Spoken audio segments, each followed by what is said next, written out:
Ibu Dr. Fatimah, silakan. Ya. Waktunya 10 menit, nanti ditambah jika ada pertanyaan-pertanyaan. Baik, terima kasih Yang Mulia. Assalamualaikum warahmatullahi wabarakatuh. Waalaikumsalam. Salam sejahtera bagi kita semua. Izinkan saya, Dr. Fatimah SSMP, akan menyampaikan saksi mengenai gugatan tunjangan fungsional. Izinkan saya kepada Majelis Hakim MK pada hari ini. Saya adalah dosen Politeknik Negeri Tanah Laut yang berada di Kalimantan Selatan. Pertama, di sini pengalaman saya sebagai dosen ASN. Saya diangkat sebagai dosen ASN pada Agustus 2009. Saya diangkat sebagai dosen tetap pada Agustus 2009 berstatus sebagai dosen tetap non ASN. Tahun 2011 saya memperoleh jabatan fungsional ASN ahli, kemudian 2014 saya memperoleh sertifikat pendidik atau mendapatkan tunjangan profesi di sini. Tunjangan sertifikat pendidik yang didapatkan sangatlah tidak mudah dengan berbagai uji kompetensi dan biaya yang mahal tanpa kepastian lulus untuk mendapatkan sertifikat pendidik. Kemudian saya mendapatkan tunjangan profesi hanya 3 bulan saja, yaitu bulan Januari sampai Maret 2015, karena saya sejak April 2015 beralih status kepegawaian menjadi CPNS di Politeknik Negeri Tanah Laut, karena awalnya kampus saya itu adalah berstatus sebagai PTS, sehingga ketika menjadi PTN saya mendaftar sebagai CPNS dan lulus. Sejak perubahan status tersebut menjadi CPNS, pembayaran tunjangan profesi dihentikan dan saya tidak menerima tunjangan jabatan fungsional.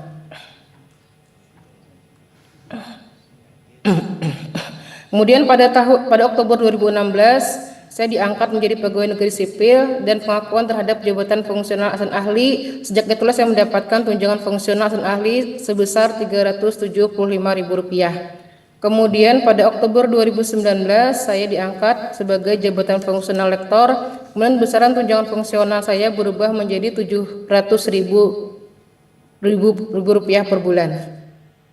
Kemudian pada bulan September 2019 sampai Agustus 2023 saya menjalani tugas belajar. Selama masa tersebut tunjangan jabatan fungsional diberikan hanya 6 bulan pertama karena berdasarkan regulasi yang diberikan 6 bulan, sedangkan tunjangan profesi kembali dicabut sejak bulan pertama menjalankan tugas belajar. Akibatnya penghasilan saya hanya berasal dari gaji pokok PNS saja, padahal berdasarkan ketentuan yang berlaku pada saat itu sebenarnya dosen sudah berhak mendapatkan tunjangan kinerja, tetapi hak itu tidak pernah dibayarkan. Tentu saja kondisi ini sangat menunjukkan bahwa kesehatan dosen ASN di lingkungan kementerian di bidang pendidikan tinggi, yaitu Kemdikbud, Kemdikti maupun Kemdikbudristek berada pada tingkat yang rendah. Dalam situasi tersebut, dosen kehilangan tunjangan profesi, tunjangan jabatan fungsional tidak lagi dibayarkan, sementara tunjangan kinerja pun juga tidak diberikan. Akibatnya, selama menjalani tugas belajar, dosen hanya mengandalkan gaji pokok sebagai sumber utama penghasilan. Kemudian terakhir saya 2025 pada bulan September saya diangkat sebagai Wakil Direktur Bidang Akademik. Di sini karena berkaitan dengan tunjangan fungsional, di mana tunjangan jabatan sebagai pimpinan itu juga sama ya, Perpres 65 tahun 2007. Saya mendapatkan tunjangan jabatan Wakil Direktur Bidang Akademik itu hanya Rp650.000. Yang tertulis di sana Rp1.350.000 dikurangi dengan tunjangan fungsional saya Rp700.000, bersihnya sebagai tunjangan jabatan Wakil Direktur Bidang Akademik itu Rp650.000 sejak 2007 tidak mengalami penyesuaian.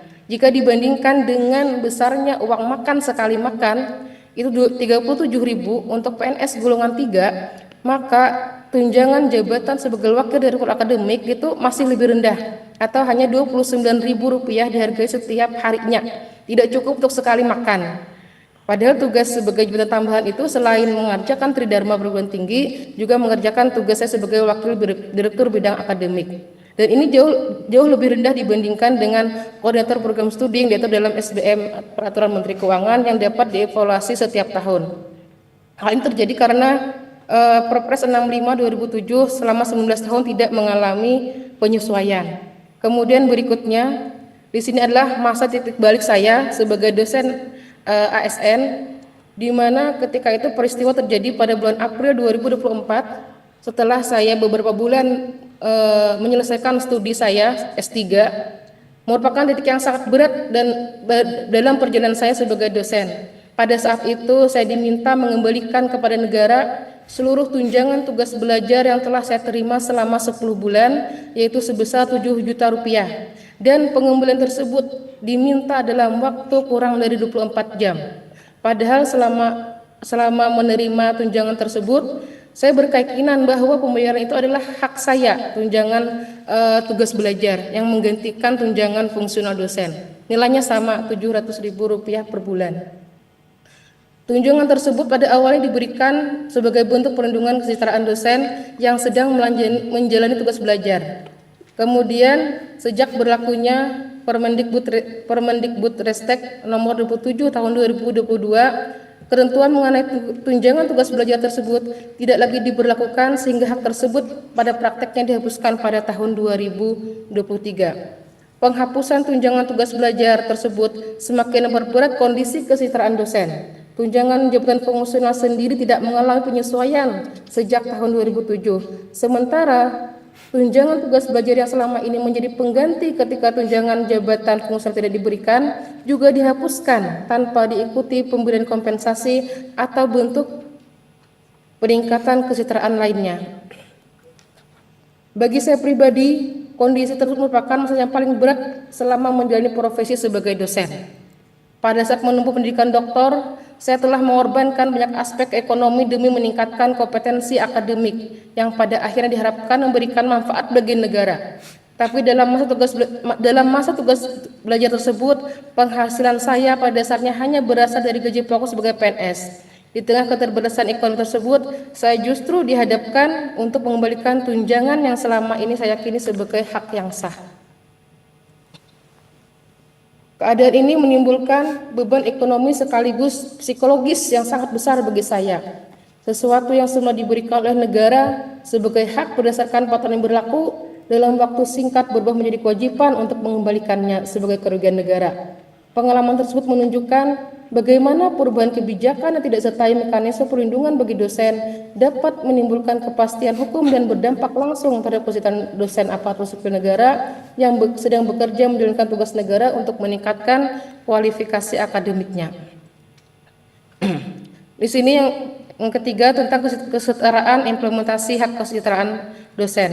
Sebagai ASN, dosen memiliki harapan bahwa negara akan melaksanakan peraturan perundang-undangan secara adil. Namun pada prakteknya, dosen ASN di bawah kementerian yang bidang pendidikan tinggi, yaitu Kemdikbud yang berubah menjadi Kemrestikdikti, berubah menjadi Kemdikbudristek, dan sekarang menjadi Kemdikti-Saintek, mengalami perlakuan yang berbeda dibandingkan ASN pada kementerian lainnya. Yaitu sejak berlakunya Undang-Undang ASN nomor 5 tahun 2014 pasal 80 itu menyatakan bahwasanya setiap PNS itu berhak mendapatkan tunjangan kinerja. Tetapi apa yang terjadi? Hanya dosen yang berada di bawah Kementerian Pendidikan Tinggi tadi yang tidak mendapatkan hak tukinnya. Dan ini sudah berlangsung selama 11 tahun. Padahal di Indonesia ini ada sekitar 20 lebih kementerian lembaga yang melaksanakan pendidikan tinggi. Anehnya, dosen yang berada di Kementerian Pendidikan Tinggi tersebut yang jumlahnya 80% dari seluruh dosen ASN yang ada di Indonesia mengalami diskriminasi dan yang berlangsung selama 11 tahun tadi. Untuk tahun 2025, pembayaran tunjangan kinerja mulai dibayarkan dengan berbagai macam usaha dari kami di sini. Tetapi ini pun belum mencakup seluruh dosen ASN.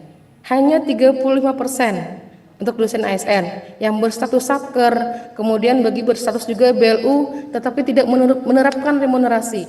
Sedangkan 50.000 dosen lagi atau sekitar 65% yang berstatus BLU, PTNBH tidak mendapatkan haknya. Tetapi fakta yang kami dapatkan bahwasanya 80% PTN yang ada di Indonesia masih ada dosennya yang menerima remunerasi ini itu di bawah standar Tukin. Bahkan ada yang tidak menerima remunerasi maupun juga mendapatkan tunjangan kinerja, sehingga kesejahteraan dosen ini benar-benar tidak terjamin dengan keadaan yang ada.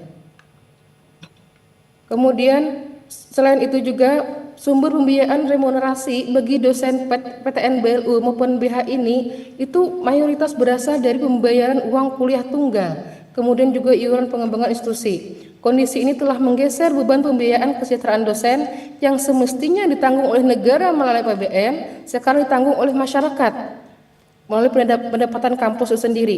Sehingga apa yang terjadi di sini ketika pengabaian hak Tukin yang merupakan amanat undang-undang ASN yang seharusnya Tukin dibayarkan tanpa pandang klasterisasi mau Satker, BLU maupun PTNBH sebagai hak dasar seorang ASN, ketika kami dikecualikan 11 tahun, apa yang terjadi? Mahalnya uang kuliah, demo mahasiswa besar-besaran, kemudian juga dosen juga mendemo kepada negara atas hak diskriminasi ini selama 11 tahun. Banyak sekali hal-hal yang terjadi atas pengecualian hak dasar ini. Bayangkan Tukin ini besarannya itu sampai 4 kali gaji pokok. Misalnya seorang profesor itu tukinnya 19 juta, gaji pokok berkisar 4 sampai 5 juta. Tukin yang besarnya 4 kali lipat ini yang dikecualikan, itu bayangkan selama 11 tahun kami merasakannya. Banyak sekali penderitaan dosen yang ketika 2025 ini kami dengan demo dan segala macam audiensi kemana-mana berusaha untuk mendapatkannya, tetapi ini pun belum juga menyelesaikan seluruh permasalahan tadi. Karena tadi 80% PTN kami mendata masih ada dosen yang berada di bawah Tukin. Nah, Waktunya Bu sudah cukup, nanti dilanjutkan jika ada pertanyaan-pertanyaan. ya baik Pak, itu saja kesimpulannya. Besar harapan saya kepada para hakim Mahkamah Konstitusi terkait dengan pengujian tunjangan fungsional dosen agar permohonan para pemohon dapat dikabulkan oleh Hakim MK atau setidaknya secara adil dan bijaksana untuk mendapatkan solusi atas kesejahteraan dosen yang ada di Indonesia. Demikian dari saya. Assalamualaikum warahmatullahi wabarakatuh. Waalaikumsalam.